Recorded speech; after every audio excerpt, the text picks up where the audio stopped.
What you have to do when it's not working with a girl is wish them luck, walk away, and don't look back. And you're still going to get those emotions. Those things are still going to hit you, but walk away and don't look back. And there's two reasons for that. Number one, if there's any chance that it's going to work out, the best possible way for you to get it to work out is by walking away, by wishing them luck, walking away, and don't look back. That's the best way. If there is something there, then she will let you know eventually. And if there's nothing there, you're going to know that too, because you never hear from her again. That's fine. The protocol for getting her back is to walk away and don't look back. That's the protocol, is to move on. The protocol, if she doesn't want you back, is to walk away and don't look back. So look, and I know it's hard. You'll get some of those waves, but those waves will become less frequent and they'll become less powerful, and eventually you can move on. You can't lose yourself in a relationship because you're going to miss you. At one point in time, you're going to go, wow, what happened to me? Sometimes you just need to be by yourself to collect your thoughts. It's an overwhelming thing, especially if the other person is making you feel responsible for their happiness. That's a toxic relationship. If you have to be responsible for somebody else's happiness. I realize that when I am in crisis, when I have quote unquote fucked up, my response is, you fucking idiot. How could you? Of course. What did you expect? If I spoke to my friends like I used to speak to myself, I would have no friends. If you do talk to yourself out loud, and I do, make sure that the words are loving and supportive and nourishing. Start the work of being your own best friend. What is the worst relationship advice you've ever heard or received? Find someone who loves you more than you love them. Oh, yeah. Okay. Great. Good answer. All right. Question number 2. What's the best relationship advice you've ever heard, received, or given? Make a list of the things that are truly important for you to find in a partner, and then be that list.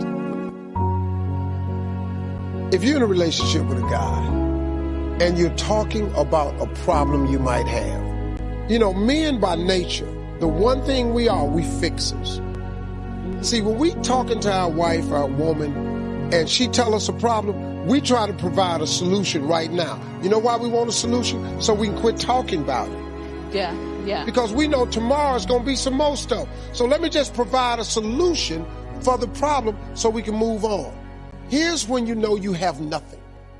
Is if every time you mention any type of problem to this guy, he offers you nothing. There's just as much fear of submitting to someone as being a leader.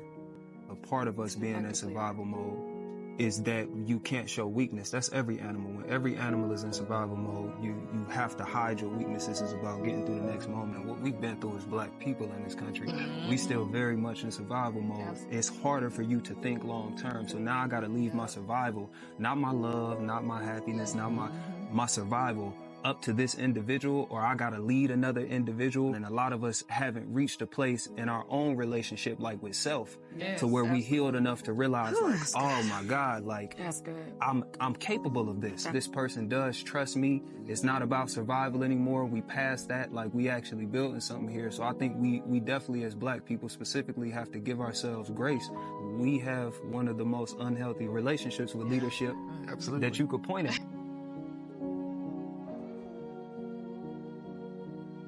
A lot of women get frustrated watching my videos, and I know what you're thinking. You're thinking, why doesn't this show up on his page? That's where it needs to go. And the reason is, because even if it did, he wouldn't watch it. The algorithm doesn't send videos to people it knows are just going to swipe away from. That's just how it works. It's not an information problem. It's a desire problem. And if he were here, if this video randomly popped up and he actually made it this far, I would tell him, please don't get complacent like I did.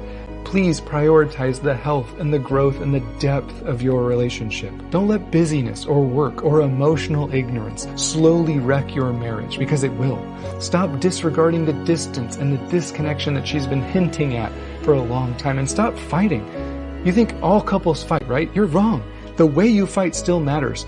And there's a reason 50% of marriages fail. Ask yourself, What makes mine any different? You think commitment is going to save you? Commitment doesn't equal love. Love requires humility and selflessness and kindness and gentleness and consideration. Many of us will go on a date with a girl, or, we'll be next to our girlfriends or wives, and we're not even present next to them. And this is one of the key reasons why many women feel unloved and eventually end up divorcing or cheating. Because you can be physically next to your woman, but if you're not mentally present, she can't help but to feel unloved and to think that you are a weaker man, because the strongest men are present.